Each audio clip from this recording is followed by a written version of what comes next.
If you are new to my channel, do subscribe it and make sure to hit the bell icon so that you would not miss any of my upcoming videos. Hello dear students, welcome to the first part of germination of seeds। तो ये आपका पहला part होने वाला है, bio का chapter number 5 है ये। तो बच्चों इससे पहले हम लोग चैप्टर अप टू 4, ठीक है, चैप्टर नंबर 4 तक हम लोग डिस्कस कर चुके हैं। पॉलिनेशन, फर्टिलाइजेशन हो चुका है, फ्लावर हो चुका है, 4 चैप्टर हो चुका है। सबका लिंक आपको डिस्क्रिप्शन बॉक्स में मिल जाएगा, वहाँ से आप लोग अगर वीडियो नहीं देखे हो तो वहाँ से आप लोग पढ़ सकते हो। दूसरा चीज़ देखो मैं बताना चाहती हूँ यहाँ पर कि आप लोगों को पता होगा अबाउट केमिस्ट्री मास्टरी कोर्स। अभी तक तो बहुत सारे स्टूडेंट्स को पता है इस कोर्स के बारे में। अगर किसी को नहीं पता है तो बच्चों डिस्क्रिप्शन बॉक्स में आप लोगों को एक लिंक दिखता होगा केमिस्ट्री मास्टरी कोर्स का। वहाँ पर बच्चों ये जो कोर्स जो है इसमें ना आप लोगों को केमिस्ट्री पढ़ाया जा रहा है आप लोगों को क्लास 10th के हिसाब से। एंड इवन मतलब क्लास 9th में अभी देखो बोल रहे हैं, बोर्ड हो भी सकता है नहीं भी हो सकता है, ठीक है। हम लोगों को प्रिपेयर होना पड़ेगा, हम लोगों को पहले से रेडी करके रखना पड़ेगा अपने आप को। तो बच्चों उसमें मैं आप लोगों को छोटी सी छोटी चीज़ें बता रही हूँ कि बोर्ड में आप लोग कहाँ से किस टाइप का क्वेश्चंस एक्सपेक्ट कर सकते हो, कैसे आपको आंसर करना है। बहुत सारे क्वेश्चंस प्रोवाइड किए जा रहे हैं, बोर्ड पैटर्न क्वेश्चंस प्रैक्टिस करवाया जा रहा है। वीकली हम लोग एक दिन इंटरेक्ट करते हैं जहाँ मैं बच्चों का डाउट्स क्लियर करती हूँ। बहुत सारी चीज़ें डिक्टेट मतलब बहुत सारी चीज़ें उसके अंदर आती है, ठीक है। बहुत सारे स्टूडेंट्स अभी तक एनरोल कर चुके हैं। अगर आप लोग अभी तक एनरोल नहीं करे हो बच्चों तो कुछ भी देर नहीं हुआ है। वहाँ पर आप लोगों को जितने चैप्टर्स में पढ़ाई हो सारे के आप लोगों को वीडियो वहाँ पर मिल जाएंगे। वहाँ पर आप लोगों को जाके वीडियोस को देखना है, पढ़ना है। फिर हम लोग जो वीकली क्लासेस करते हैं वहाँ पर आप लोग आराम से अपना डाउट्स को क्लियर कर सकते हो, ठीक है। और एक चीज़ आपको एक और लिंक मिलता होगा बच्चों, आप लोगों को ओसवाल बुक्स का यहाँ पर लिंक मिलता होगा। देखो बच्चों ओसवाल बुक्स में जो एक क्वेश्चन बैंक है बहुत अच्छा बुक है। मेरे पास फिलहाल बायो का बुक नहीं है, लेकिन आप लोग लिंक में जाना, आप लोग उसको परचेज़ करो बच्चों। बहुत अच्छा बुक है, साथ में केमिस्ट्री का, फिज़िक्स का, तो आप लोग डेफिनेटली ले लो। मैं अपने बहुत सारे वीडियोस में रिकमेंड की हूँ ओसवाल का बुक्स के लिए। देखो हम लोग भी उसको फॉलो करते थे। बहुत सारे क्वेश्चंस उसमें बहुत अच्छे से दिया गया है, 1 2 3 4 5 मार्क्स का बोर्ड में किस टाइप से आता है बच्चों, बहुत अच्छे से दिया गया है। मैं हाईली रिकमेंड करूँगी कि आप लोग ओसवाल का बुक्स को परचेज़ करो। कहाँ से करोगे, लिंक आप लोगों को मिल रहा है ना, दिख रहा है आप लोगों को डिस्क्रिप्शन बॉक्स में, वहाँ क्लिक करो, वहाँ से डायरेक्टली आप लोग बुक को परचेज़ कर सकते हो घर बैठे बैठे, कहीं जाना भी नहीं। बुक आएगा, आप लोग जब देखोगे तो आप लोग बोलोगे हाँ मैम सही बोले थे। Now without wasting any time let's get started with the video. So germination of seed, आप लोग ये चीज़ पढ़े हो चाहे क्लास 4 में, 5 में, साइंस में आप लोग पढ़ते आए हो थोड़ा बहुत, तो देखो बच्चों आप लोग पढ़े हो इसके बारे में, है ना। तो हम लोग जर्मिनेशन ऑफ सीड यहाँ पर जो पढ़ेंगे इसमें आप लोग इससे पहले जो चैप्टर पढ़े थे जो कि पॉलिनेशन एंड फर्टिलाइजेशन था, तो आप लोग जो पढ़े थे अभी इससे पहले वाले चैप्टर में पॉलिनेशन एंड फर्टिलाइजेशन में, तो ये चीज़ पढ़े थे ना कि फर्टिलाइजेशन जब होता है तो जो ओव्यूल होता है, देखो ये मैं फीमेल पार्ट बना रही हूँ फ्लावर का, ठीक है, ये ओवरी है और अंदर में ओव्यूल होता है, ठीक है। तो देखो फर्टिलाइजेशन के बाद ये ओवरी पार्ट जो है, जैसे कि आप लोग आम खाते हो, हम लोग आम खाते हैं ना, तो ये ओवरी पार्ट जो होता है बाहर का वो हम लोगों का आम का या कोई भी फल का खाने वाला एडिबल पार्ट बन जाता है। अंदर में जो ओव्यूल होता है वो सीड बन जाता है, वो बीज बन जाता है। तो जो सीड होता है that is nothing but ripened ovule, मतलब फर्टिलाइज्ड ओव्यूल बोल सकते हो, राइपेंड तो नहीं बोलना चाहिए, फर्टिलाइज या मच्योर ओव्यूल बोल सकते हो आप लोग, ठीक है। तो ओव्यूल जो होता है वो सीड में कन्वर्ट हो जाता है, कब, फर्टिलाइजेशन के बाद, ठीक है। अब आप लोगों को पता है जो सीड है हुआ, जो बीज बना है, अब वो बीज से आप लोगों को पता है कि नया पेड़ उगने वाला है। आप लोग जब बीज को लगाते हो ज़मीन में, ठीक है, तो धीरे धीरे क्या होता है कुछ टाइम के बाद जब आप लोग उसका प्रॉपर केयर लेते हो, थोड़ा थोड़ा पानी डालते रहते हो, उसको प्रॉपर सनलाइट मिलता है, जो भी होता है जो कंडीशंस नेसेसरी है, तो देखना थोड़े दिन के बाद छोटू सा वहाँ से एक पेड़ निकलता है ना।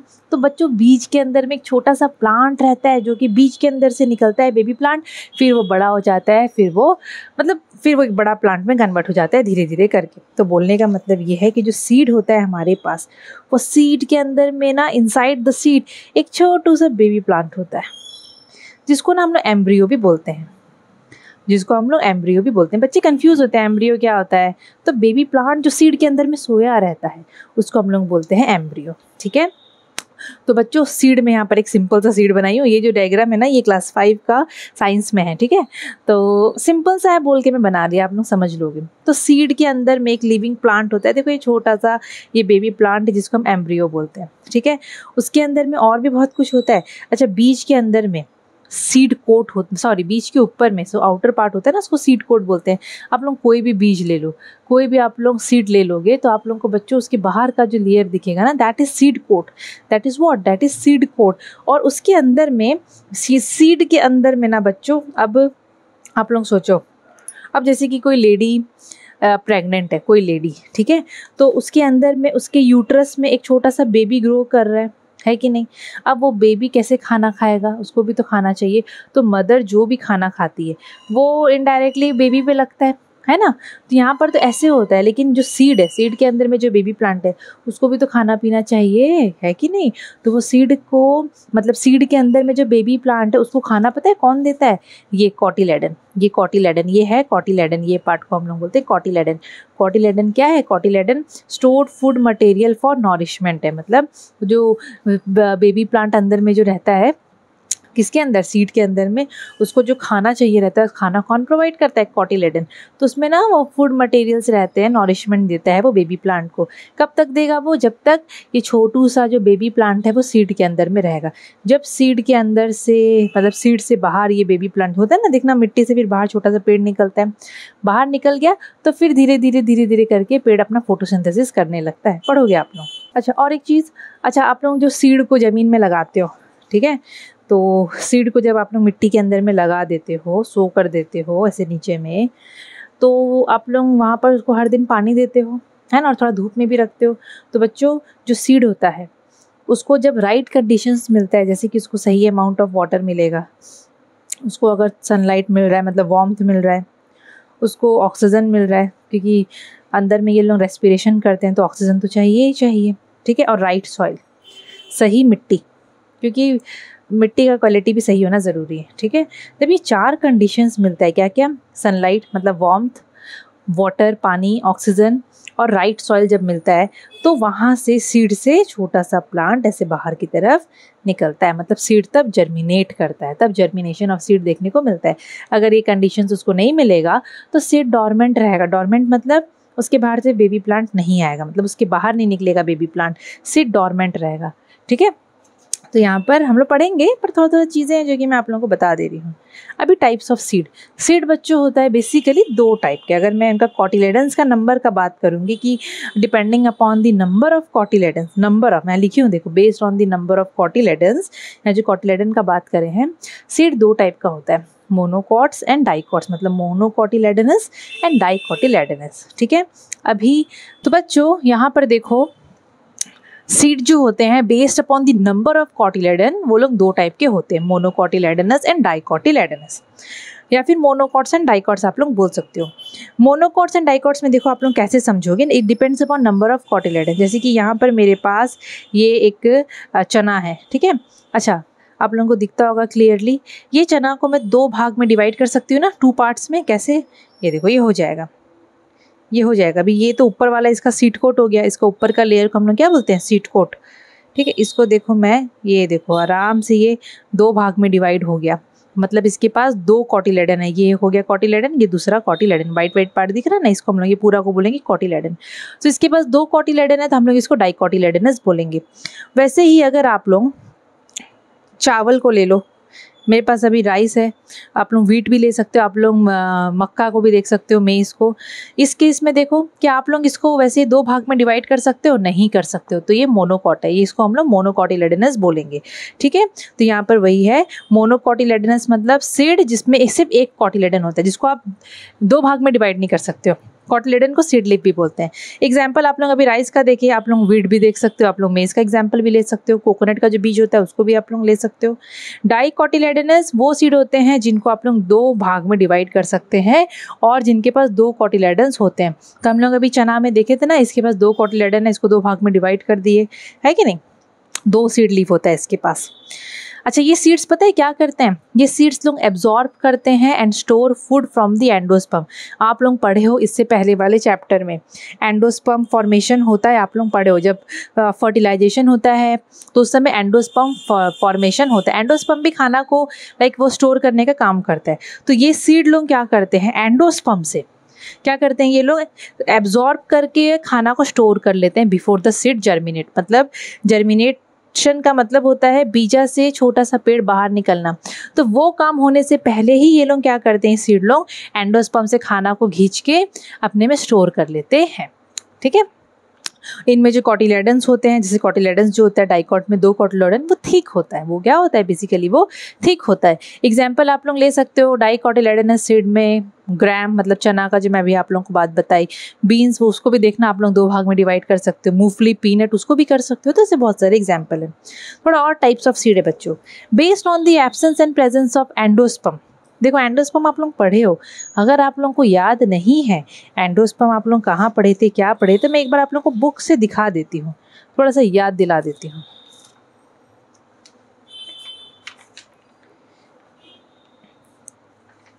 देखो मैं बुक से याद दिला देती हूँ आप लोगों को।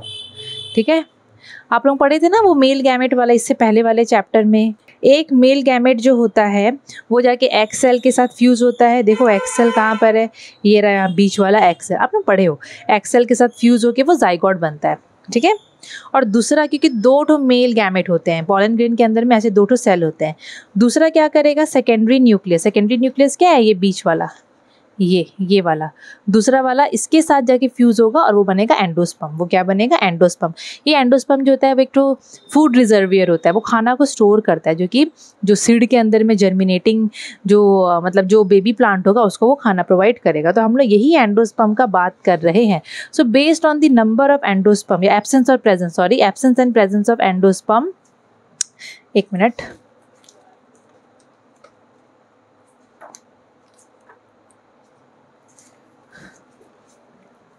So based on the absence and presence of endosperm, seeds again 2 types के होते हैं, albuminous and exalbuminous। ठीक है, 2 टाइप का होता है सीड्स। एल्ब्यूमिनस को हम लोग एंडोस्पर्मिक सीड बोल सकते हैं, एल्ब्यूमिनस सीड को हम लोग एंडोस्पर्मिक सीड बोल सकते हैं। ये जो सीड होता है इसमें एंडोस्पर्म प्रेजेंट होता है। तो the seed in which endosperm is present they are known as endospermic seed और एल्ब्यूमिनस सीड। ठीक है, इनमें जो कॉटिलेडन होगा, ये जो बीजा है इसमें जो कॉटिलेडन होगा वो थोड़ा थिन होता है। वो क्या होता है, वो होता है थोड़ा पतला, थिन होता है और मेम्ब्रेनस होता है, इसमें मेम्ब्रेन लगे रहते हैं, मतलब लेयर एक प्रेजेंट होता है। ठीक है, सिंपल सा चीज़ है बच्चों। ये डाइकॉट में भी पाया जाता है, मोनोकॉट सीड में भी एंडोस्पर्म आपका पाया जाएगा। तो जो डाइकॉट सीड जिनमें एंडोस्पर्म पाया जाता है उनका एग्जांपल है Poppy seed, custard Apple seed. और जो मोनोकॉट सीड जिनमें एंडोस्पर्म पाया जाता है उनमें देखो जो भी सीरियल्स होते हैं ना, आप लोग जो अनाज खाते हो, मिलेट्स हो गया, पाम सीड हो गया, तो ये सब में एंडोस्पर्म प्रेजेंट होता है। तो बात ये है, यहाँ पर ये बता रहा है कि ये जो सीड्स का आप लोग नाम देख रहे हो इनमें एंडोस्पर्म प्रेजेंट होता है। ठीक है, और अगर एंडोस्पर्म प्रेजेंट नहीं है तो हम लोग उसको नॉन एंडोस्पर्मिक सीड बोल सकते हैं या एक्सैल्ब्यूमिनस। ठीक है, एक्सैल्ब्यूमिनस सीड आप लोग बोल सकते हो। इसमें एंडोस्पर्म एब्सेंट होता है, यहाँ प्रेजेंट था, यहाँ एब्सेंट था। यहाँ कॉटिलेडन थिन था, देखो एंडोस्पर्म प्रेजेंट है तो कॉटिलेडन पतला होगा, दोनों ही खाना को स्टोर करने का काम करते हैं। ये एंडोस्पर्म था इसलिए कॉटिलेडन पतला सा था, ये एंडोस्पर्म एब्सेंट है तो कॉटिलेडन एकदम मोटा सा यहाँ पर होगा, फ्लैशी होगा, क्योंकि ये लोग यहाँ पर अच्छे से खाना को स्टोर करके रखते हैं। अगर एंडोस्पर्म नहीं है तो कॉटिलेडन अच्छा सा तगड़ा सा होगा, वो खाना को स्टोर करके रखेगा। अभी ऐसे डाइकॉट सीड जिसमें एंडोस्पर्म नहीं होता है उनका एग्जाम्पल है ग्राम, पी, मैंगो, मस्टर्ड सीड्स। अब कुछ मोनोकॉट सीड जिसमें एंडोस्पर्म एब्सेंट होता है, ऑर्किड्स, वेलिस्नेरिया, ऐसे करके बहुत सारे एग्जाम्पल्स आप लोगों को थोड़ा सा दिमाग में बैठाना पड़ेगा, याद रखना पड़ेगा, क्योंकि एग्जाम में कैसे भी क्वेश्चन आ जाता है। तो जितने भी एग्जाम्पल्स आप लोग देख रहे हो उसको पी जाओ। और अगर कोई मोनोकॉट सीड है जिसमें एंडोस्पर्म नहीं है उसका एग्जाम्पल्स आप लोग ये सब दे सकते हो। तो एग्जाम्पल्स तो बच्चों आप लोगों को एकदम अच्छे से याद कर लेना है। Okay, now structure of a seed. हम लोग बेसिकली सीड का स्ट्रक्चर पढ़ेंगे। यहाँ पर ना मैं मेज़ का बनाई हूँ बच्चों स्ट्रक्चर, बेसिकली आपको समझाने के लिए। ठीक है, तो स्ट्रक्चर ऑफ अ सीड आप लोगों के बुक में जैसा डायग्राम दिया है आप लोग उसको भी पढ़ सकते हो। लाइक जो डायग्राम दिया होगा मैं यहाँ पर आप लोगों को ये डायग्राम के थ्रू समझाऊंगी। ठीक है, तो हम लोग यहाँ पर 2 पेपर ले लेते हैं। अब सीड का तो अलग अलग भांत भांत का डायग्राम है, सच बता रही हूँ मैं, पर ठीक है। देखो अब जैसे कि अगर मैं आपको यहाँ पर ये मेज़ का मक्का का दाना है ये, जो कि मोनोकॉट सीड होता है, अगर मैं उसका एग्जाम्पल दे के समझाऊँ आप लोगों को, तो उसका ना यहाँ पर ये एक्सटर्नल व्यू है, मक्का बाहर से कैसा दिखता है, तो उसका व्यू को मतलब उसके अलग अलग पार्ट्स को यहाँ पर समझाया गया है। तो यहाँ पर देखो सबसे पहले मैं ये पार्ट से स्टार्ट करूँगी, एम्ब्रियो से। एम्ब्रियो आप लोगों को पता है, देखो मैं अभी थोड़ा देर पहले ही आप लोगों को बताई हूँ एम्ब्रियो क्या होता है। तो जो एम्ब्रियो होता है, चलो बेबी प्लांट का नाम ले लेती हूँ मैं। बेबी प्लांट जो होता है सीड के अंदर में, बिकॉज ये मेज का सीड ही तो है, ये बीजा ही तो है, इसके अंदर भी तो बेबी प्लांट होगा, एम्ब्रियो होगा, है ना। तो यहाँ पर ये एम्ब्रियो का पार्ट है, ये है एम्ब्रियो, यहाँ से लेकर ये यहाँ तक, ठीक है। अच्छा, एम्ब्रियो मतलब छोटा सा पेड़ प्रेजेंट होगा अंदर में। तो वहाँ पर क्या क्या पार्ट्स होते हैं एम्ब्रियो में? एम्ब्रियो में आप लोगों को ये बीच का पोर्शन दिख रहा है, ये बच्चों प्लूमिल का पोजीशन है। प्लूमिल पता है क्या होता है? मिट्टी से ऐसे बाहर करके जो पार्ट निकल के शूट सिस्टम बनता है, उसको हम लोग बोलते हैं प्लूमिल। मिट्टी से जब आप लोग जैसे कि बीज लगाते हो, जब आप लोग बीज लगाते हो तो मिट्टी से बाहर होता है ना, टाइनी प्लांट सा निकलता है, तो जो मिट्टी के ऊपर निकला उस पार्ट को हम लोग बोलते हैं प्लूमिल, मतलब वो आगे बढ़कर शूट सिस्टम बनता है, ठीक है। जैसे कि इसका ऊपर वाला को प्लूमिल बोल दिया, नीचे वाला को रेडिकल बोल दिया। रेडिकल मतलब वो चीज़ जो कि ज़मीन के अंदर जाके रूट बनता है, ठीक है। बीच वाला कैसे कोई प्रॉपर नाम नहीं, बेसिकली तो ये दोनों चीज़ है। फिर ये पार्ट को देखो, इसको, ये गोल सा पार्ट जो है राउंड सा, इसको हम लोग स्क्यूटेलम बोलते हैं। इसको हम लोग क्या बोलते हैं बच्चों? इसको हम लोग बोलते हैं बेसिकली स्क्यूटेलम। इसको हम लोग क्या नाम से बुलाएंगे? स्क्यूटेलम नाम से बुलाएंगे, ठीक है। स्क्यूटेलम एक टाइप का कॉटिलेडन, आप लोग समझ सकते हो, क्लियर। नाउ ये पोर्शन को हम लोग बोलेंगे एंडोस्पर्म। ये जो पोर्शन है इसको हम लोग क्या बोलेंगे? एंडोस्पर्म। और बाकी ये जो से उठा हुआ दिख रहा है ना पहाड़ जैसे, this is the remain of style. Style भी तो रहता है ना फ्लावर में, तो ये स्टाइल का बचा कुचा हिस्सा है, नॉर्मली ये ऐसा है। और अगर मैं लॉन्गिट्यूडनल सेक्शन ऑफ मेज देखूँ, मतलब नॉर्मली उसके अंदर में प्रॉपर क्या क्या तरीका होता है, अगर लॉन्गिट्यूडनल सेक्शन का हम लोग बात करें तो देखो ये ऊपर वाला पार्ट सीड कोट है। ओके, तो बच्चों सीड कोट का ना दो पार्ट होता है, टेस्टा एंड टेगमेन। टेस्टा होता है बाहर का पार्ट, टेगमेन होता है अंदर वाला पार्ट। तो यहाँ पर आप लोगों को बेसिकली ये जो लेयर यहाँ पर दिख रहा है, यहाँ पर लिखा है टेस्टा, मतलब ये सीड कोट का ही पार्ट है। यहाँ लिखा है ये पोर्शन और ये पोर्शन को, ये पूरा पोर्शन सीड कोट का ही आ रहा है, देखोगे तो मतलब बीच का जो ऊपर का हिस्सा होता है ना सीड कोट, उसको बोल रहा है। ये बोला है fused pericarp and seed and टेस्टा। Pericarp आपको पता है ना, मैं आप लोगों को आम का एग्जाम्पल दी थी, वो पेपर कहाँ गया? मैं आपको एक मैंगो का एग्जाम्पल दी थी, जो इटन पार्ट होता है, जो एडिबल पार्ट होता है, ये आम में ये एडिबल पार्ट है, खाने वाला पार्ट, इसको हम लोग बोलेंगे पेरिकार्प। बीच वाला जो पार्ट होता है वो ओव्यूल कन्वर्ट होके बेसिकली क्या बोलते हैं हम लोग उसको, वो सीड में कन्वर्ट हो जाता है। तो पेरिकार्प मतलब फ्रूट का खाने वाला हिस्सा। ऐसे 3 हिस्सा होता है उसका, आप लोग आगे पढ़ोगे, एंडीकार्प, बहुत सारा कार्प होता है, ठीक है। तो ये आप लोग देखो मेज को खाते हो, है कि नहीं? तो यहाँ पर बोला है फ्यूज्ड पेरिकार्प एंड टेस्टा, ये लेयर में। ये वाला एंडोस्पर्म है। एंडोस्पर्म क्या करते हैं? एक टाइप का फूड रिजर्वियर है, जो कि बेबी प्लांट जो पेड़ जो सीड के अंदर में रहता है उसको वो खाना प्रोवाइड करता है, ठीक है। देन ये जो है इस लेयर को, ये अंदर वाला लेयर को बोला है एल्यूरोन लेयर। आगे आगे पढ़ोगे क्या है क्या नहीं, एक बार बस देख लो। ये बीच में जो डिवाइडिंग सरफेस दिख रहा है, एपिथेलियम नाम है इसका। क्या नाम है? एपिथेलियम। यहाँ पर ये स्क्यूटेलम या फिर कॉटिलेडन, ठीक है। अच्छा, अभी ये पार्ट थोड़ा सा खिचिर पिचिर दिख रहा होगा, तो मैं काम करूं बुक में दिखाऊं? मेरा तो खिचिर पिचिर हो गया है बच्चों। बुक में देखो, बुक में देखो, ये वाला पार्ट बोल रहा है यहाँ से लेकर ये पूरा एम्ब्रियो के अंदर का हिस्सा है, ठीक है। ये पूरा एम्ब्रियो के अंदर का यहाँ पर हिस्सा है। एपिथेलियम के नीचे में जो आप लोगों को हिस्सा दिख रहा है ना, वह एम्ब्रियो के अंदर का हिस्सा है, ठीक है। अब सबसे पहले आप लोगों को ये जो दिख रहा है इसको हम लोग बोलते हैं कॉलियोप्टाइल। क्या बोलते हैं? कॉलियोप्टाइल। पढ़ोगे क्या है क्या नहीं है। उसके बाद ये पोर्शन प्लूमिल, जो कि मिट्टी से निकलकर ऊपर जाएगा और शूट सिस्टम बनेगा। ये रेडिकल, और ये जो है वो है कॉलियोराइजा, ठीक है। ये वाला पार्ट सब पढ़ोगे क्या है क्या नहीं है, क्लियर। तो आप लोगों को ना एग्जाम में डायग्राम बनाने के लिए बोला जा सकता है कि इसका डायग्राम बनाओ, लेबल करो, तो आप लोगों को ना हर चीज़ बहुत अच्छे से प्रैक्टिस करना पड़ेगा। क्या बेच रहा है यार। तो basic structure of a seed, अब यहाँ पर हम लोग पार्ट्स पढ़ेंगे। तो सीड में बच्चों कॉटिलेडन होता है ना। कॉटिलेडन क्या करता है? खाना को स्टोर करने वाला एक क्या बोलते हैं, ऑर्गन होता है, which function as first seed leave, जो कि फर्स्ट सीड लीव का काम वो करता है, ठीक है। और कॉटिलेडन को हम सीड लीव भी बोलते हैं। एपिकोटाइल, एपिकोटाइल देखो ये डायग्राम में तो आया नहीं था, लेकिन एपिकोटाइल आप लोग पढ़ोगे आगे चलकर। एपिकोटाइल भी एक लेयर होता है, एक पार्ट होता है, बीज के अंदर में प्रेजेंट होता है।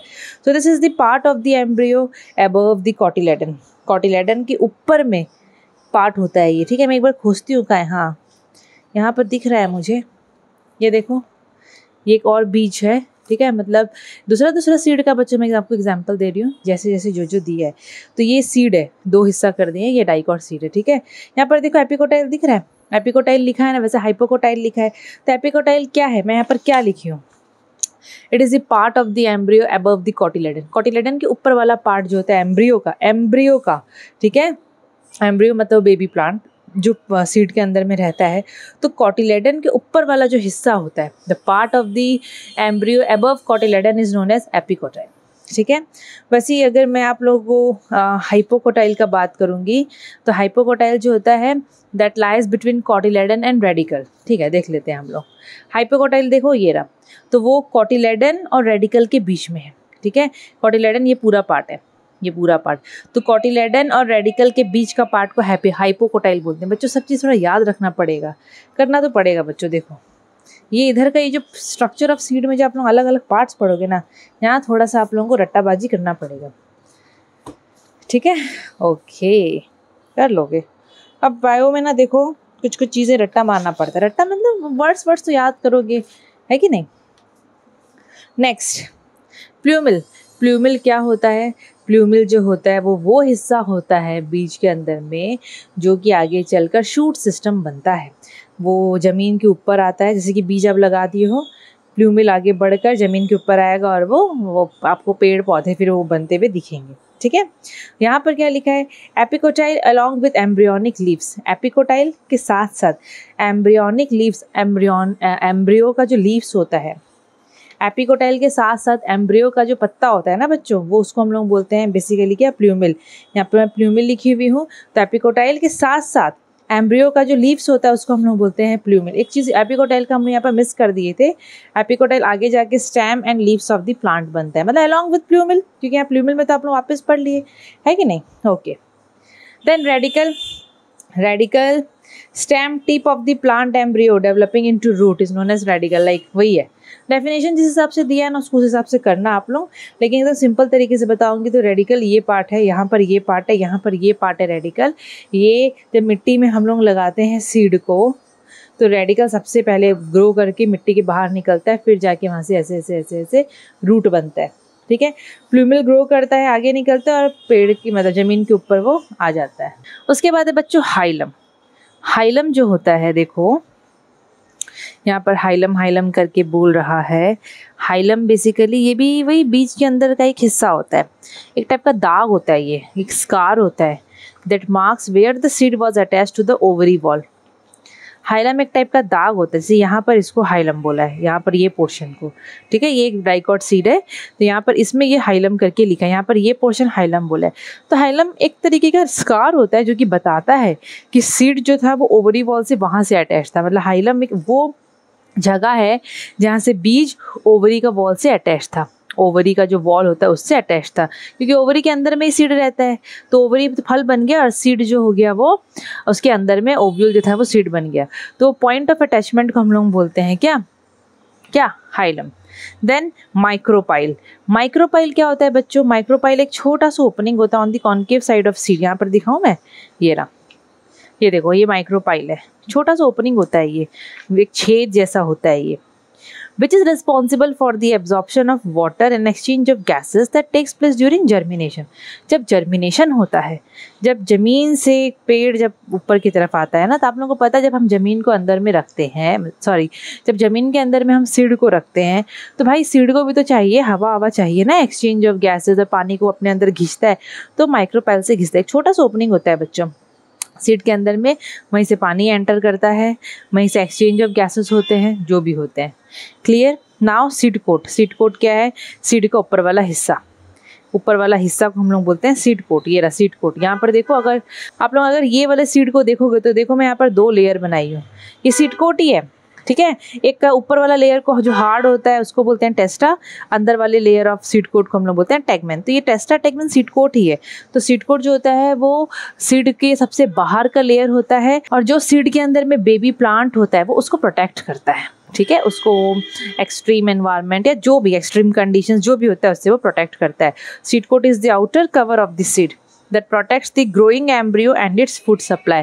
क्योंकि देखो सीड के अंदर में फूड सप्लाई होता है, मतलब फूड सप्लाई मतलब कॉटिलेडन एंडोस्पर्म का बात कर रहे हैं, और छोटा सा प्लांट होता है। तो उन दोनों को कौन प्रोटेक्शन देता है? सीड कोट देता है। कॉलियोप्टाइल, कॉलियोप्टाइल क्या है? देखो कॉलियोप्टाइल मैं आप लोगों को डायग्राम में दिखाई थी कॉलियोप्टाइल क्या होता है। तो हमने यहाँ देखे थे, ये आपका प्लूमिल के ऊपर वाला हिस्सा को कॉलियोप्टाइल बोले थे। तो कॉलियोप्टाइल यहाँ पर क्या है बच्चों? मोनोकॉट्स में बेसिकली इस मेज कहीं दिखाई थी मैं। It is a sheet that protect the plumule as it grows out of the soil.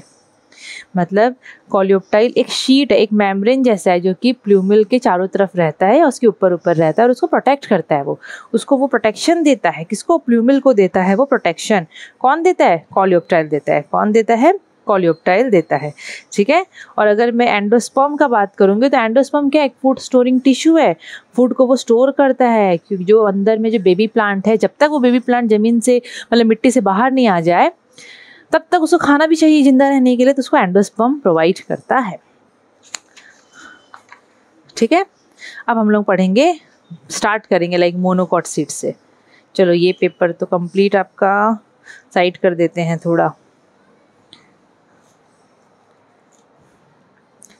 और ये बाद में काम आएगा, ठीक है। जो जैसे जैसे काम आएगा हम लोग पढ़ते चलेंगे। ओके, सो मोनोकॉट सीड। देखो बच्चों, मोनोकॉट सीड आप लोग पढ़े ना, जिसमें एक कॉटिलेडन होता है जिसको आप दो हिस्सा में डिवाइड नहीं कर सकते। तो बेस्ट एग्जांपल हम लोग यहाँ पर मेज़ का पढ़ेंगे, मक्का का, ठीक है। कॉर्न जिसको हम लोग बोलते हैं। सो कॉर्न में वही है, उसका एक कॉटिलेडन होता है, तो हम लोग इसको मोनोकॉट सीड बोलते हैं। मतलब मोनोकॉट सीड का भी एग्जाम्पल है। तो हम लोग यहाँ पर मेज ग्रेन का बात करेंगे। तो यहाँ पर देखो मेज के लिए एक बात बोला है कि जो मक्का होता है ना, वो एक्चुअली वो एक फ्रूट ग्रेन है। मक्का जो है वो एक्चुअली एक तो फ्रूट ग्रेन है, मतलब एक फ्रूट है वो, जिसमें the seed coat and the pericarp of the fruit wall are fuse together forming a protective layer. समझो क्या बोल रहे हैं। मैं पेन चेंज कर लेती हूँ, ठीक है। ओके, देखो यहाँ पर बोल रहा है जो मेज ग्रेन होता है वो एक्चुअली एक तो फ्रूट है, ठीक है। वो एक्चुअली क्या? एक तो फ्रूट है जिसमें सीड कोट, आप लोग अगर ये लेयर देखोगे, हम लोग कहाँ पढ़े थे? यहाँ पर पढ़े थे। जिसमें आप लोग देखोगे तो उसका जो पेरिकार्प हिस्सा होता है, पेरिकार्प में बताई थी ना, वो आम वाला एग्जाम्पल दीदी, खाने वाला पार्ट को बोलते हैं पेरिकार्प। तो पेरिकार्प और सीड कोट का लेयर एक दूसरे में से फ्यूज्ड होता है, फ्यूज्ड होके रहता है वो, तो वो ग्रेन बन जाता है। समझ में आया? तो मेज जो है वो एक तो एक्चुअली, मतलब इसीलिए उसको ग्रेन बोलते हैं। तो मेज इज एक्चुअली ये फ्रूट, मेज जो है वो एक्चुअली ये फ्रूट है जिसमें सीड कोट, मतलब यहाँ पर जो वही मैं जो आप लोगों को टेस्टा कर रही थी, सीड कोट एंड पेरिकार्प दोनों फ्यूज मतलब ज्वाइन हो जाते हैं together forming a protective layer. मतलब एक लेयर बन जाते हैं वो लोग मिल के, ठीक है। वो लोग वहाँ पर मिलके एक लेयर बन जाते हैं। That is why it is called a grain. तो यही रीज़न की वजह से हम लोग इसको एक तो ग्रेन बोलते हैं। क्योंकि अगर आप लोग कोई भी फ्रूट का एग्जाम्पल करोगे, देखोगे, आम को देख लो, तो आम में तो भाई अलग अलग रहते हैं, सीड कोट अलग रहेगा, ठीक है, पेरिकार्प पार्ट अलग रहेगा, लेकिन मेज के कंडीशन में वो लोग फ्यूज़ हो जाते हैं। दिस इज़ द रीज़न हम लोग इसको ग्रेन बोलते हैं, लेकिन एक्चुअली ये एक तो फ्रूट है। क्लियर? ये क्वेश्चन आता है एग्जाम में, इंपॉर्टेंट है, ठीक है। ओके, अब वही ये मेज का ही देखो बच्चों एग्जाम, मतलब डायग्राम है, सिंपल वही डायग्राम जो आप लोग पढ़े थे, एकदम सिंपल शॉर्टकट में बताई हूँ मैं। अब ये एंडोस्पर्म पार्ट है, ये वाला पार्ट एंडोस्पर्म पार्ट है। एंडोस्पर्म फूड स्टोरिंग टिश्यू है, ठीक है बच्चों। देखोगे अगर ये वाला यहाँ पर ये डायग्राम से देखो, क्योंकि एंडोस्पर्म और एलिरॉन लेयर का बात किया है ना, वो यहाँ पर बेस्ट रहेगा। ये एंडोस्पर्म है पूरा।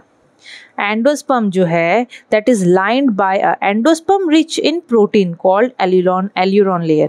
एंडोस्पर्म जो है उसके बाहर में ना एक कवरिंग है जो कि पूरा प्रोटीन से भरती है, वो भी एंडोस्पर्म ही था लेकिन that is rich in protein, तो हम लोग उसको बोलते हैं एल्यूरॉन लेयर।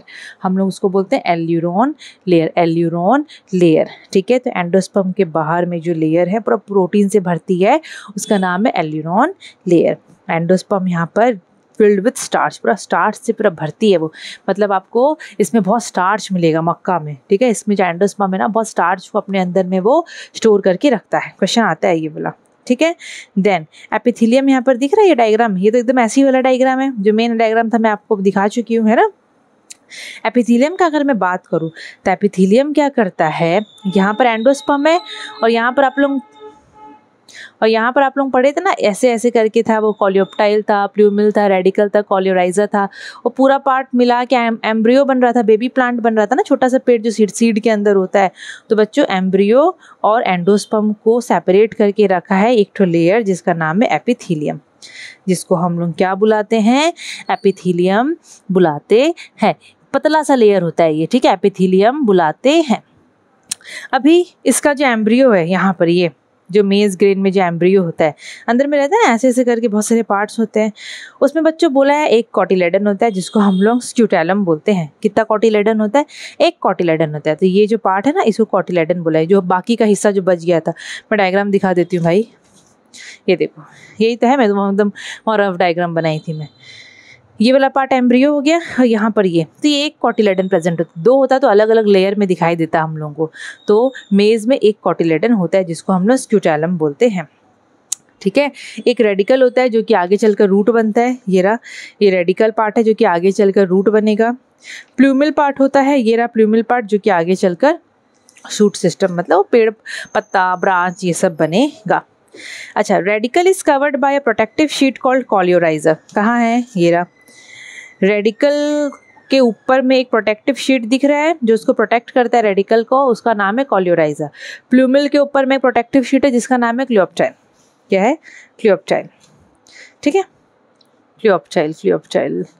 नाउ तो ये चीज़ हुआ, आप लोग मेज का थोड़ा चीज़ पढ़े समझे, है ना। नाउ अभी एक क्वेश्चन आता है, व्हाट इज़ अ ग्रेन, कि ग्रेन क्या होता है, ठीक है। अभी हम लोग मेज को ग्रेन बोलते हैं ना, मेज ग्रेन करके, तो क्यों बोलते हैं, एक्चुअली वो फ्रूट है लेकिन हम लोग उसको ग्रेन क्यों बोलते हैं, क्योंकि उसका जो सीड कोट है और जो पेरिकार्प है वो फ्यूज्ड है। तो यहाँ पर अगर क्वेश्चन आता है what do you mean by grain, तो ग्रेन एक फ्रूट होता है जिसमें सीड कोट और फ्रूट का वॉल, ठीक है, वही पेरिकार्प पार्ट का बात कर रहा है जो हम लोग खाते हैं, they are fused together forming a protective sheet. Clear, ये क्वेश्चन आता है। नाउ तो आप लोग मोनोकॉट सीड का पढ़े, now you will study about dicot seed. अभी आप लोग डाइकॉट सीड का पढ़ोगे। सबसे सिंपल बेस्ट एग्जांपल है बीन सीड, ठीक है। फिलहाल मेरे पास नहीं है, वरना मैं आप लोगों को शो करती, बहुत सही रहता वो, चलो कोई बात नहीं।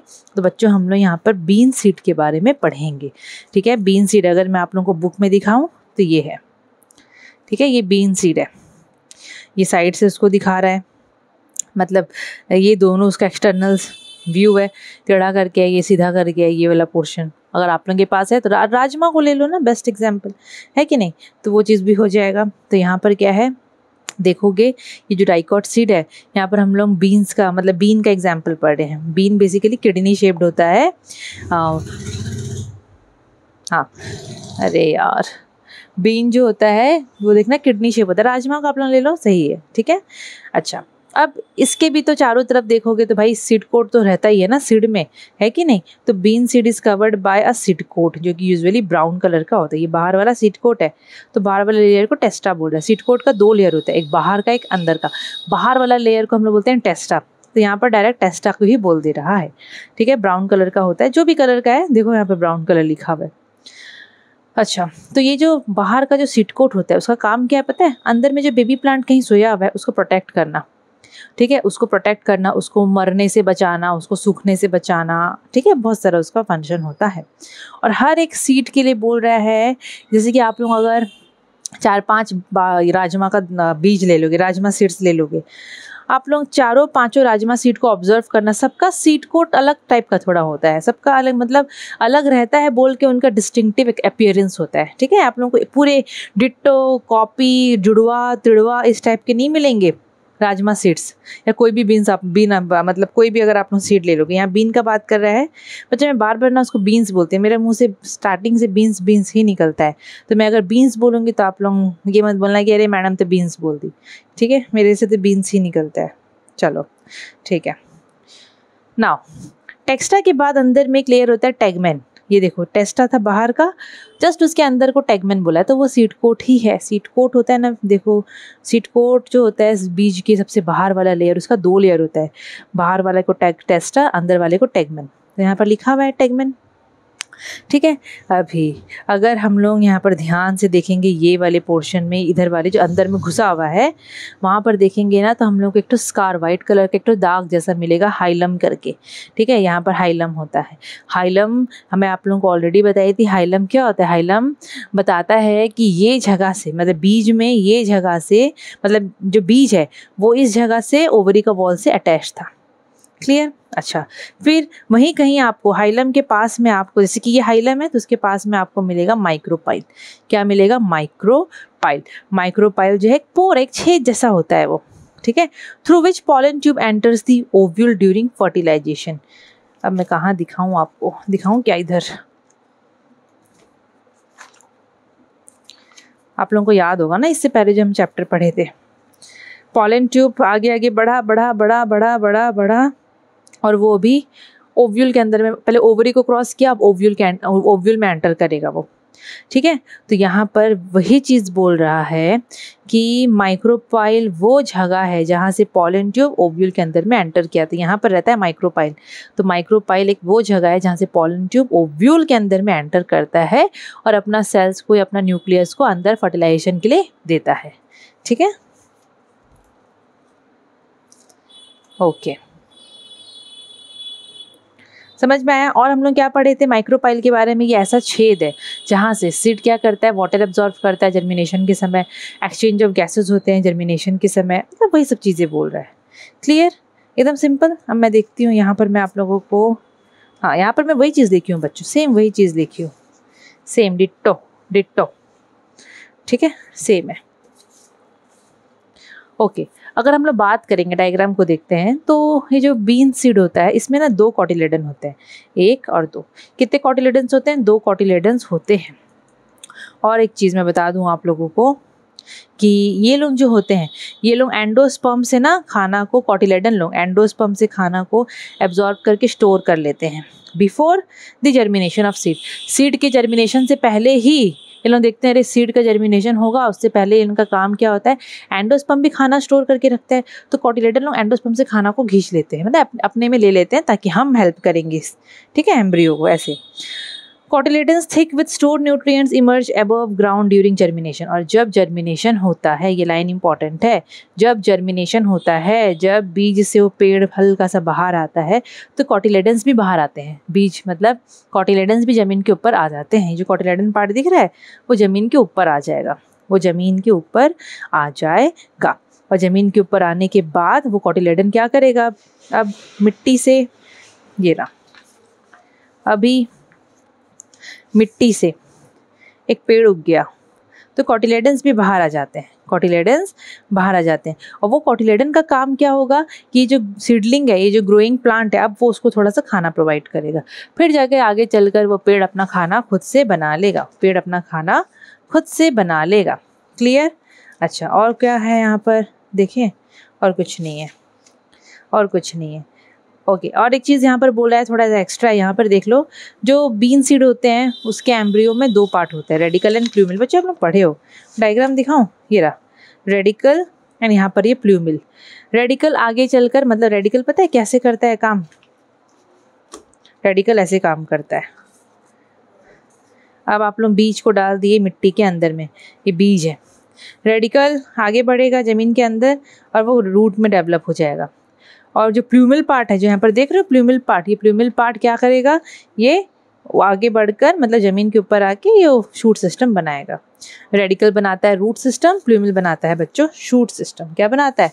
शूट सिस्टम वो बनाता है, ठीक है। ओके, अब यहाँ पर देख लो, थोड़ा सा डिफरेंस भी देख लो, difference between a dicot and monocot seed जो आप लोग पढ़े हो।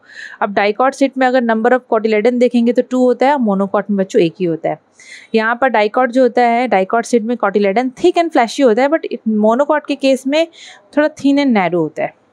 डाइकॉट में देखोगे तो एंडोस्पर्म एब्सेंट होता है, और मोनोकॉट में बेसिकली जनरली बात करेंगे तो मोनोकॉट में ज़्यादा तौर पे एंडोस्पर्म मिलता है। एम्ब्रियो डाइकॉट सीड में लार्ज होते हैं, मोनोकॉट में उतने नहीं होते हैं, बड़े, ठीक है, छोटे होते हैं। साइज यहाँ पर बात कर रहा है। प्लूमिल भी बच्चों लार्ज होता है, प्लूमिल के लिप्स ऐसे फोल्डेड होते हैं, और मोनोकॉट सीड में प्लूमिल थोड़ा छोटा होता है और उसके जो सीड्स होते हैं वो रोल्ड होके होते हैं। And hilum and micropyle, dicot seed में क्लियरली आपको छेद ऐसे करके दिख जाएगा, हाइलम भी दिख जाएगा स्कार, लेकिन मोनोकॉट में से विजिबल नहीं होते वो, मतलब ज़्यादातर पे विजिबल नहीं होते। ठीक है ठीक है ठीक है ठीक है, ओके। अब सीड जर्मिनेशन, ओके अब यहाँ पर देखो सीड जर्मिनेशन। तो बच्चों सीड जर्मिनेशन का यहाँ पर क्या बोल रहा है, लेट्स सी। मुझे लगता है आपका ये वीडियो पहला पार्ट में ही ख़त्म हो जाएगा, समझ जाते हैं ना, सही रहेगा। देखो सीड जर्मिनेशन क्या है। सीड जर्मिनेशन का मतलब होता है आप लोग मिट्टी के अंदर में बीज को डाले। वो बीज को ना बेसिकली 3 चीज़ इंपॉर्टेंट चाहिए। क्या? उसको पानी चाहिए, उसको थोड़ा एयर चाहिए, और उसको थोड़ा वार्मथ चाहिए।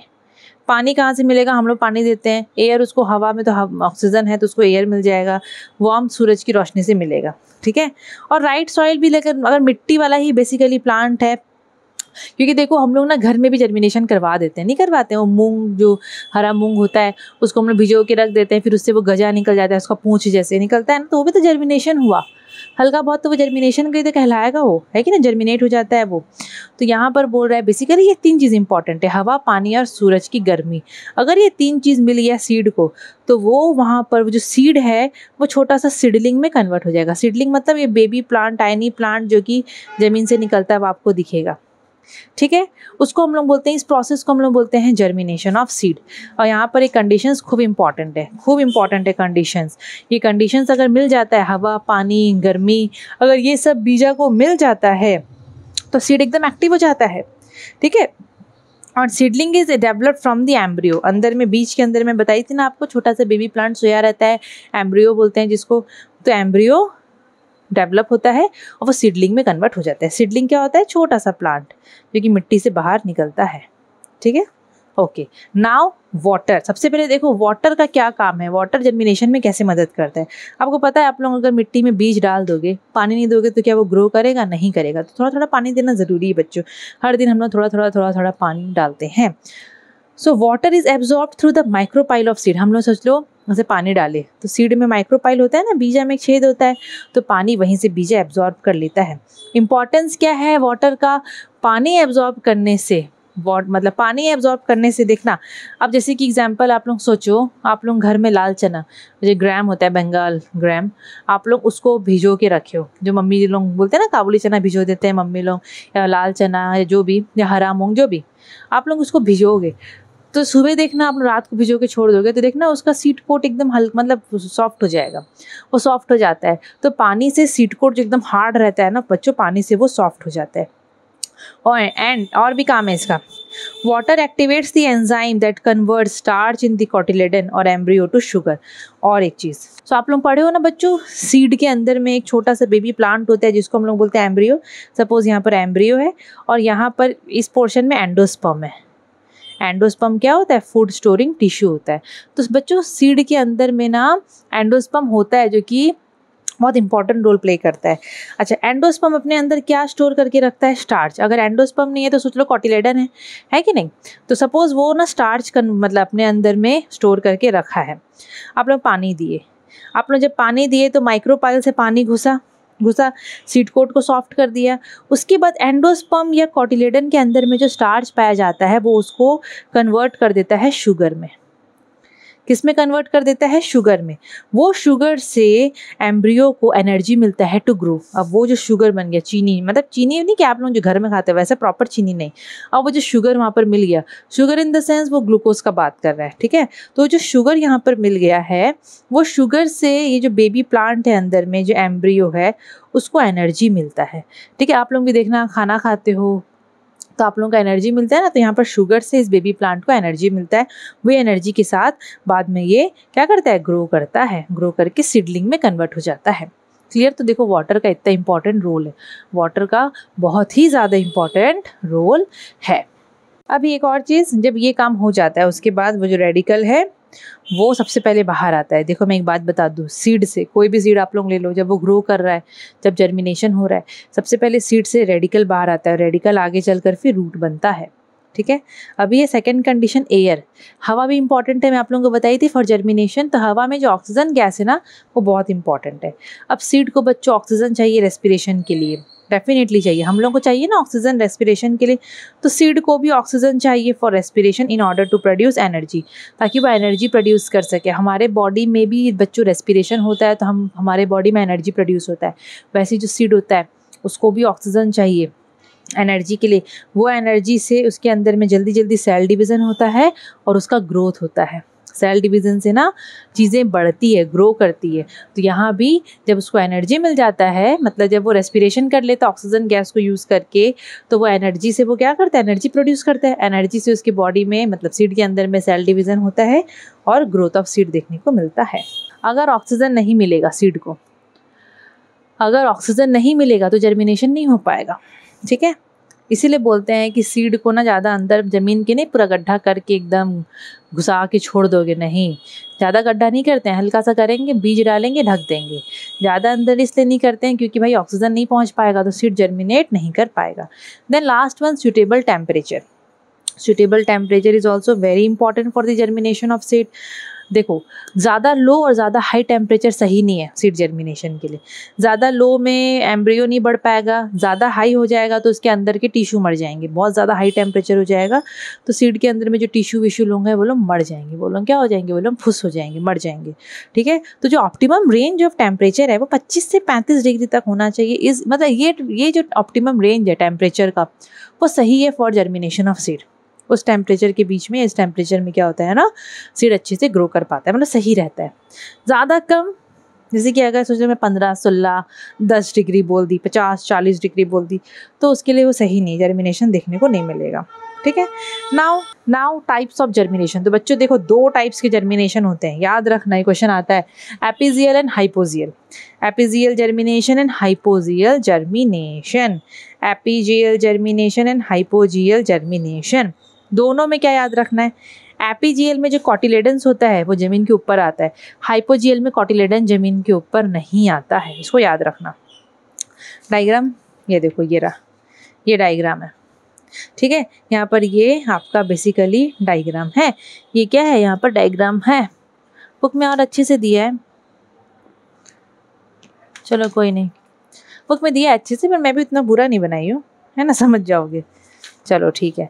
सो एपिजियल जर्मिनेशन में क्या होता है, एक काम करते हैं ना, कि मेरे को बार बार पलटना पड़ेगा, तो मैं काम करूं, डायरेक्ट बुक से बता दूं कि सही रहेगा।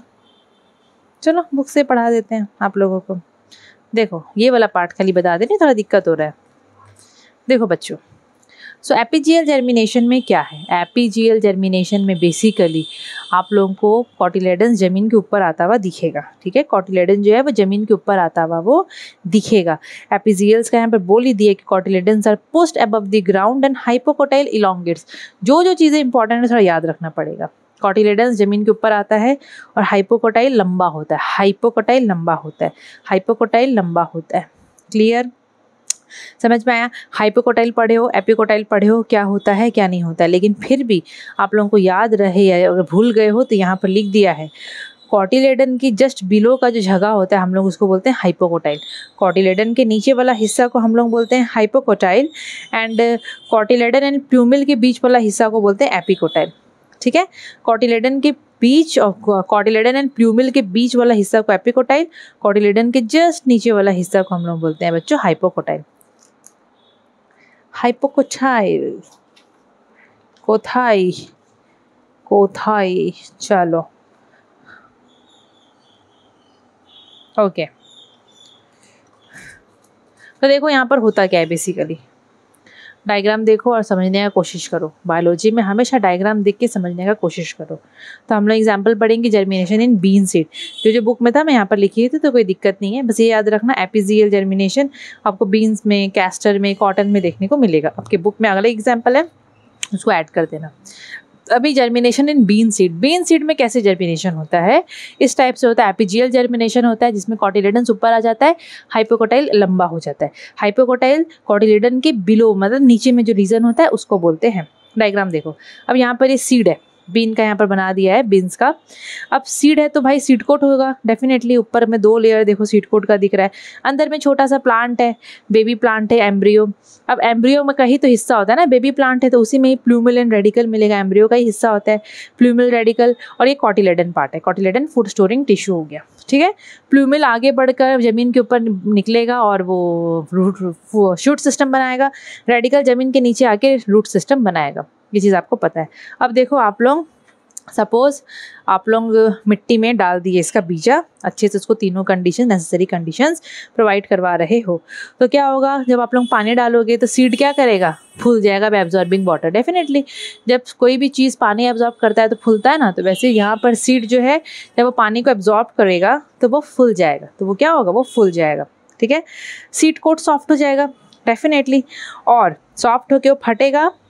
सीड कोट सॉफ्ट होके बच्चों रप्चर होता है। बेसिकली ये सब चीज़ें होता है। जो सीड कोट होता है, बीजा है, सीड कोट सॉफ्ट होगा, फटेगा, और जो रेडिकल जो अंदर में प्रेजेंट है वो रेडिकल ऐसे बाहर निकलेगा। सीड से वो बाहर निकलेगा टूवर्ड्स द ग्राउंड। ये सब मिट्टी के अंदर हो रहा है, towards the ground, towards the ground. देखो यहाँ पर, ठीक है। रेडिकल बाहर निकलेगा और वो आगे चलकर धीरे धीरे रूट सिस्टम बनाएगा एंड ग्रोज फर्दर देयर, मतलब आगे चलकर ये रूट सिस्टम बनाएगा और आगे आगे बढ़ता जाएगा टाइम के साथ। हाइपोकोटाइल इलोंगेट्स, हाइपोकोटाइल ये रहा यहाँ पर देखो। अब सीड के अंदर में पूरा लेयर नहीं है, हाइपोकोटाइल का यहाँ पर दिया नहीं है, लेकिन अगर मैं आपको बीन्स का बात कर रहे हैं ना, तो ये वाला डायग्राम देख लो। बीन्स में ये वाला हाइपोकोटाइल है वो लंबा होगा, रेडिकल तो गया नीचे, हाइपोकोटाइल थोड़ा लंबा होगा, इलोंगेट होगा, ठीक है। Become straight and pushes the cotyledon into the air above the soil. Hypocotyl लंबा हुआ सीधा हो जाएगा, हाइपोकोटाइल लंबा होकर सीधा हो जाएगा और कॉटिलेडन को मिट्टी के साथ मतलब मिट्टी के ऊपर फेंक देगा। वो हाइपोकोटाइल जो इसके अंदर में लेयर था, वो जो पार्ट था बीज के अंदर में, वो लंबा होगा। लंबा होके वो जो कॉटिलेडन पार्ट जो है ना, वो कॉटिलेडन को ज़मीन के ऊपर लेके निकल जाएगा। क्लियर। तो यहाँ पर वो ऐसा दिखेगा, यहाँ पर वो ऐसा दिखेगा, ठीक है। अब यहाँ पर ये पोर्शन बच्चों कॉटिलेडन है, इसको थोड़ा सा ध्यान से देख लो। ये कॉटिलेडन है, ठीक है, ये कॉटिलेडन है। कॉटिलेडन के नीचे में हाइपोकोटाइल होता है ना, आप लोग पढ़े थे। तो देखो हाइपोकोटाइल यहाँ लंबा हो गया, इलोंगेट्स हो गया है, उस चक्कर में कॉटिलेडन बाहर आ गया। और ये सीड का कोट है, ये बीजा का कोट है। देखोगे तो पूरा बीज को ही बाहर लिया है, वो रेडिकल नीचे रह गया और पूरा बीज को लेके ही बाहर आ गया है कि नहीं। और ये देखो फर्स्ट ग्रीन लीव्स, ये नया नया पत्ता बन रहा है। किसमें, वो जो यहाँ पर जर्मिनेशन हो रहा है वहाँ हम लोग को नया पत्ता देखने को मिल रहा है। Clear. Now the 2 cotyledons form the first green leaves. यहाँ पर 2 कॉटिलेडन होता है बिकॉज बीन से बच्चों 2 डाइकॉट होता है, तो वो जो 2 कॉटिलेडन है वो लोग फर्स्ट ग्रीन लीव्स में वो लोग कन्वर्ट हो जाते हैं। The young leaves unfold at the tip of the epicotyle and starts preparing food for the plant through photosynthesis. अब ये जो young leaves है ये लोग अनफोल्ड, अभी फोल्डेड हैं वो लोग, थोड़ा सा वो लोग अनफोल्ड होते हैं, मतलब खुलते हैं अच्छे से, ठीक है। एंड कहाँ खुलते हैं, at the tip of the epicotyl. यहाँ देखो ये एपिकोटाइल यहाँ पर लिखा है, तो एपिकोटाइल के ऊपर में ये पत्ते लोग ऐसे खुल जाते हैं, फिर वो लोग का और ग्रोथ होता है और वो लोग धीरे धीरे करके फिर फोटोसिंथेसिस करते हैं और अपना पूरा बॉडी के लिए पेड़ लोग खाना बनाते हैं। क्लियर। तो ये चीज़ आपको एपिजियल जर्मिनेशन में देखने को मिलेगा, एपिजियल जर्मिनेशन में देखने को मिलेगा। थोड़ा सा एग्जांपल्स याद रख लेना, थोड़ा सा एग्जांपल्स यहाँ पर देख लेना। क्लियर। और यहाँ पर पॉइंट बाय पॉइंट मैं यहाँ पर लिखी हूँ, तो थोड़ा सा इंपॉर्टेंट है बच्चों, वो देखो वो तो देखना पड़ेगा। Now hypogeal germination. Hypogeal germination में याद रखना कॉटिलेडन जमीन के नीचे ही रहेगा, ठीक है। ज़मीन के ऊपर में आप लोगों को उसे ऊपर उठा हुआ, ज़मीन के ऊपर निकला हुआ आपको कॉटिलेडन नहीं दिखेगा, वो ज़मीन के नीचे में रहेगा। बोलेगा मैं नहीं आऊँगा भाई, एक में आ गया ना एपिजियल में, यहाँ पर मैं नहीं आऊँगा। क्लियर। तो यहाँ पर बच्चों मेज़ का एग्जाम्पल लिया है, ठीक है, मोनोकॉट का। तो यहाँ पर देखो, अगर मैं मेज़ को याद करूँ, मेज़ का डायग्राम को, उसका सीड को, तो ये प्लूमल पार्ट हो गया, ठीक है, ये प्लूमल पार्ट हो गया, ये नीचे में रेडिकल हो गया, ये प्लूमल हो गया और वो रेडिकल हो गया, ठीक है। मेज़ को ही लिया है ये पोर्शन कॉटिलेडन हो गया। यहाँ पर मैं इसको करती हूँ, इसको ऐसे कर दो, ठीक है, मतलब कॉटिलेडन पार्ट जो भी है वो हो गया। नाउ अब देखो यहाँ पर क्या होता है, यहाँ पर मैं लिखी हूँ कुछ points. In this germination cotyledons remain below the soil, ये याद रखना, कॉटिलेडन्स मिट्टी के अंदर में रहते हैं। Plumule is carried as the tip of the elongated epicotyl, यहाँ पर एपिकोटाइल थोड़ा लंबा होता है। इस कंडीशन में ना एपिकोटाइल लंबा होगा, वहाँ हाइपोकोटाइल हो रहा था पर यहाँ पर एपिकोटाइल होता है। एपिकोटाइल याद है, एपिकोटाइल याद है ना क्या था, कॉटिलेडन और प्लूमल के बीच वाला पार्ट को, ठीक है, कॉटिलेडन और प्लूमल के बीच वाला पार्ट को हम लोग क्या बोलते हैं बच्चों, हम लोग बोलते हैं उसको एपिकोटाइल। तो इस कंडीशन में एपिकोटाइल लंबा होगा, कॉटिलेडन जमीन के अंदर रहेगा। Plumule is carried as the tip of the elongated cotyledon, ठीक है, एपिकोटाइल। कॉटिलेडन को ज़्यादा ही मेरा मुंह में आ रहा है आज। एग्जाम्पल देख लो किस किस में होता है ये चीज़, मेज़ में होता है, राइस में होता है, पी में होता है, ग्राम में होता है, मैंगो में होता है। तो आप लोगों को थोड़ा सा याद रखना पड़ेगा कहाँ कहाँ किस कौन कौन से सीड में आपको कौन सा जर्मिनेशन देखने को मिलेगा। अब देखो यहाँ पर हो क्या रहा है, डायग्राम देखो। अब मैं यहाँ पर ये लाइन देख के बता रही हूँ बट आप लोग डायग्राम देखो। आप लोग मिट्टी के अंदर में डाल दिए सीड को, पानी डाले तो सीड पानी एब्जॉर्ब करके फूलेगा। अच्छा, फिर उसके बाद आपको पता है क्या होता है, रेडिकल ग्रो करके वो सीड के बाहर आके वो मतलब वो ज़मीन की तरफ जाता है और वो रूट सिस्टम बनता है, ठीक है। तो यहाँ पर भी radicle emerge out by penetrating the coleorhiza. Coleorhiza कहाँ पर था बच्चों, रेडिकल के प्रोटेक्टिव शीट को हम लोग बोलते हैं। तो रेडिकल क्या करेगा, रेडिकल ग्रो करेगा, कोल्यूराइजा को क्रॉस करते हुए वो सीड के बाहर आएगा, ठीक है, वो सीड के बाहर आएगा, मतलब वो पूरा बीज को फाड़ते हुए नीचे से रप्चर करके वो सीड के बाहर आएगा, ऐसे नीचे की तरफ वो ग्रो करेगा। देखो रेडिकल आया, रेडिकल आगे चलकर वो रूट सिस्टम बनाएगा, पूरा ऐसे ऐसे वहाँ से रूट बन जाएगा, ठीक है। बोल रहे हैं आप it grows downward to form root system but soon die, radicle part मर जाता है, वो पूरा रूट सिस्टम वो ऐसे ऐसे करके पूरा बना के वो क्या होता है वो कर जाता है, मर जाता है। Epicotyl elongates and pierces out of the grain in opposite direction to coleorhiza. Epicotyl यहाँ पर कोल्यूराइजा के उल्टा डायरेक्शन में ग्रो करेगा एंड कहाँ गया, and cotyledons remains underground. Next epicotyl elongates, epicotyl जो है वो बढ़ेगा। एपिकोटाइल कहाँ होता है बच्चों, कॉटिलेडन और प्लूमल के बीच वाला हिस्सा को बोल रहा है, ठीक है। तो एपिकोटाइल बच्चों बढ़ेगा, वो इलोंगेट होगा, वो लंबा होगा।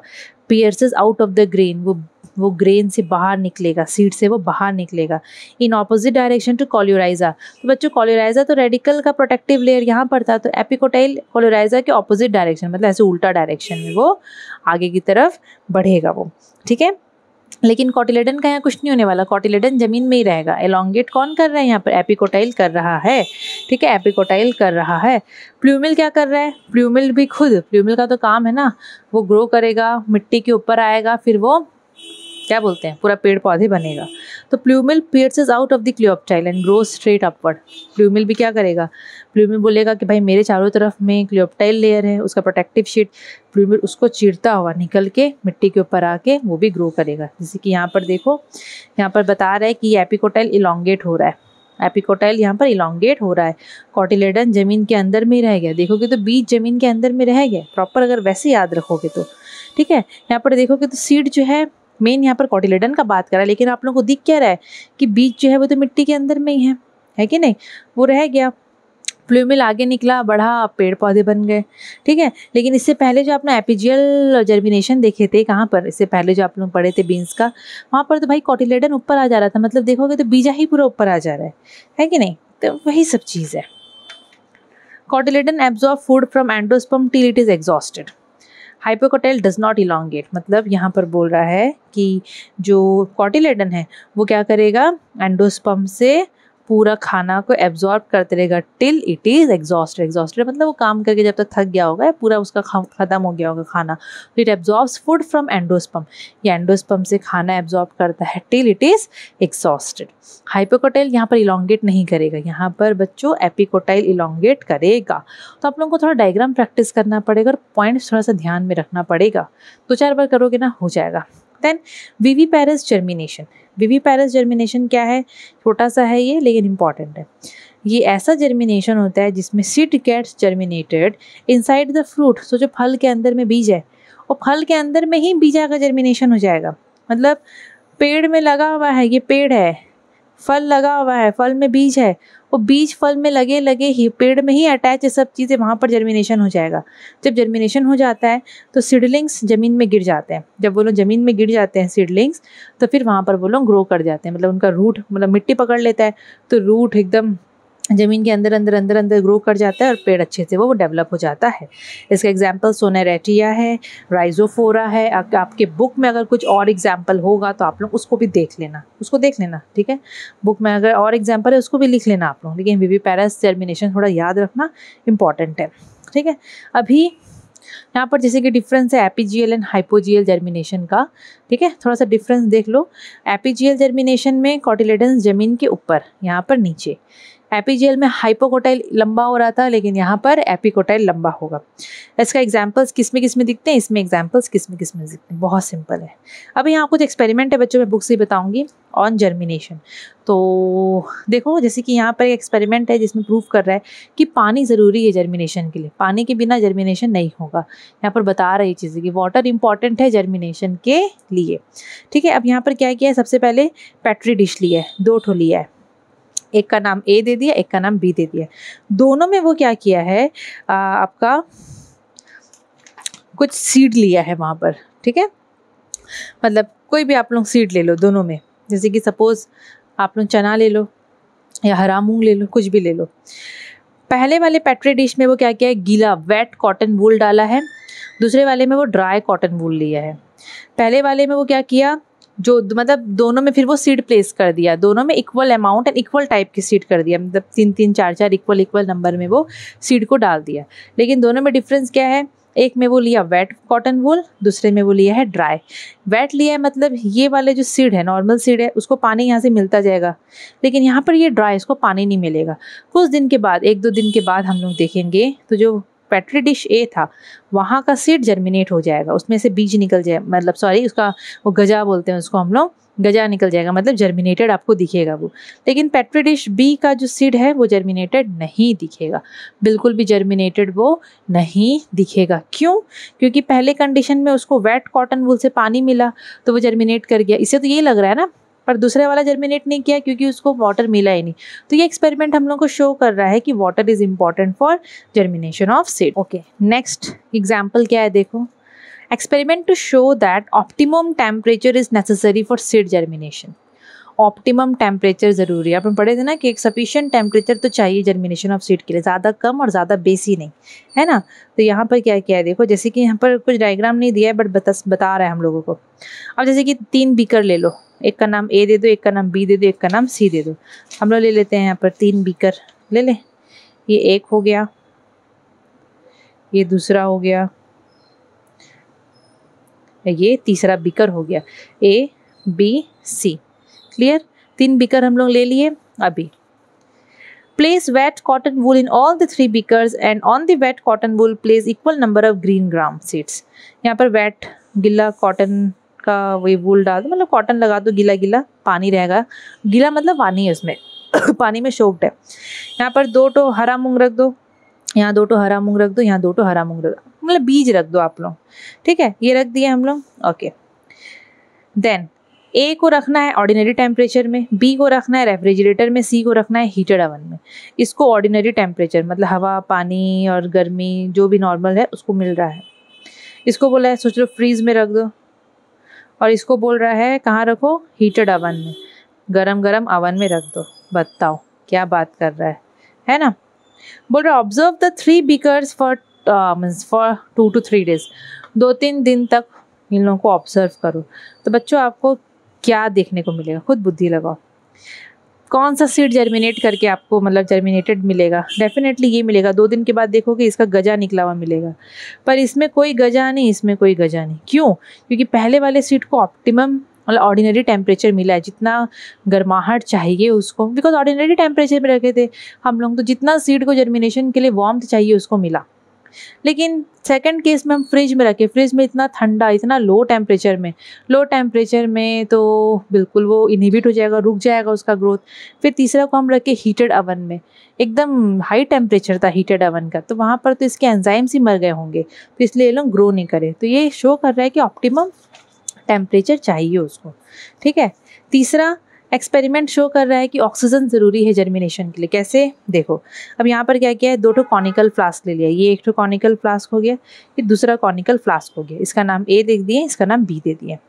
यहाँ पर भी वेट कॉटन रखे हैं, पानी में डिप कर देना कॉटन को और यहाँ पर बिछा देना, ठीक है। Equal number of soaked green, हम लोग कोई भी सीड ले रहे हैं, मतलब यहाँ पर सोक्ड ग्राम सीड्स ले रहे हैं on the wet cotton wool in both the flask.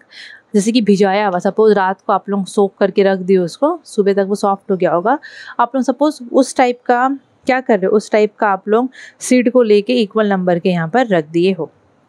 Now take 2 test tube, अब 2 टेस्ट ट्यूब लेना है, दोनों को थ्रेड से ऐसे उसके अंदर में कॉनिकल फ्लास्क के अंदर में टाई कर देना, मतलब आपको ऐसे अरेंज कर देना। आप लोग क्या किए, कॉनिकल फ्लास्क लिए, वेट कॉटन लिए, सोक्ड ग्राम मतलब सोक्ड आप लोग चना ले लिए, भिगाया हुआ चना ले लिए, आप लोग उसको प्लेस कर दिए इक्वल नंबर में। फिर आप लोग क्या किए, टेस्ट ट्यूब को टाई कर दिए इस टाइप से। पहले वाले कॉनिकल फ्लास्क का टेस्ट ट्यूब के अंदर में हम लोग पायरोगैलिक एसिड डालेंगे, थोड़ा ऑर्गेनिक एसिड है ये, पायरोगैलिक एसिड डालेंगे, ठीक है। ये पायरोगैलिक एसिड एल्कलाइन है। Hang this test tube in flask A ensuring that no acid falls on the cotton wool or the seed। मतलब वही है, आप लोग इसको टाई कर लो, यहाँ पर एसिड भर दो, ऐसे भी कर सकते हो, या फिर एसिड भर के मतलब ये जो पायरोगैलिक एसिड है इसको भर के यहाँ पर फिट कर दो, ठीक है। और ध्यान देना एसिड यहाँ पर गिरना विरना नहीं चाहिए। उसके बाद इसको सील कर दो अच्छे से कॉर्क के थ्रू, मतलब कॉर्क की मदद से।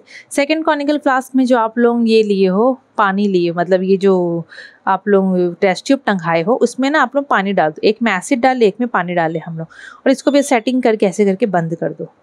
2 दिन के तक इसको आप लोग ऑर्डिनरी टेम्परेचर में रख दो, ठीक है, नॉर्मली आप लोग इसको रख दो और 2 दिन के बाद ऑब्जर्व करो।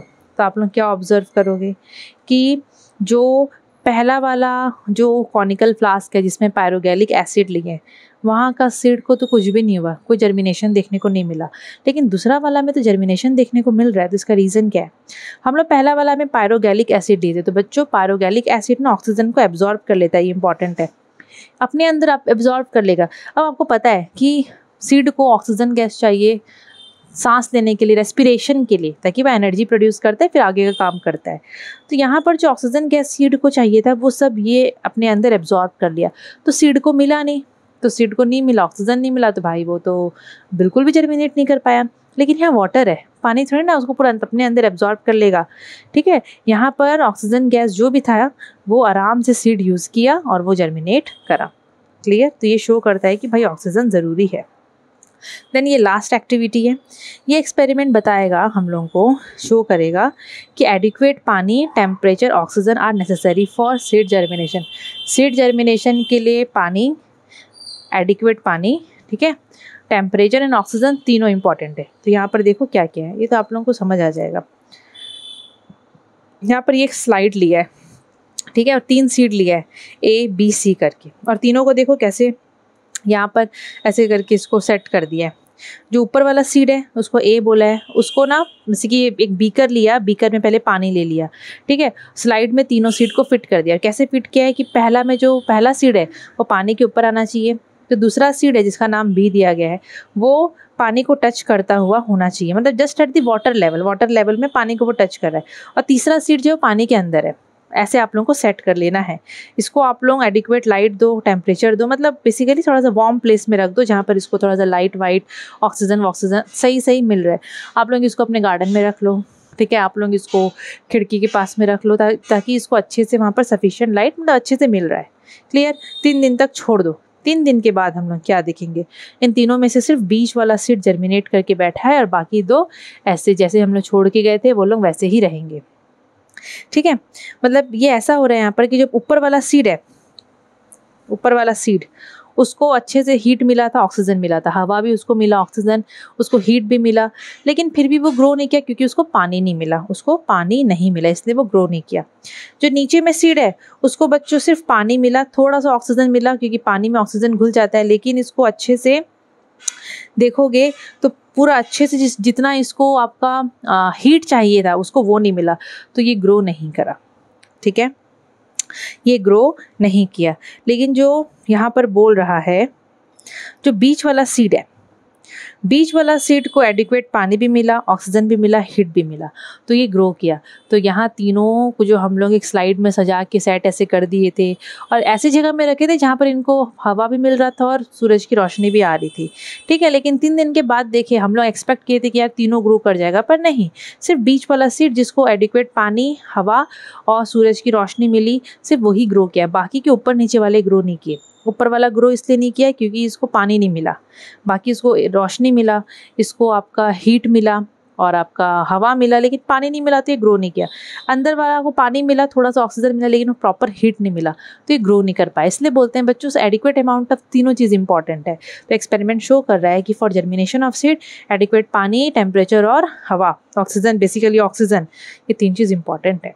आपका चैप्टर हो गया ख़त्म। देखो एक पार्ट में ही चैप्टर बन गया, ठीक है। इसके बाद हम लोग रेस्पिरेशन इन प्लांट्स पढ़ेंगे। तो बच्चों वीडियो अगर अच्छा लगा होगा तो लाइक, शेयर, सब्सक्राइब ज़रूर से करना। Thank you.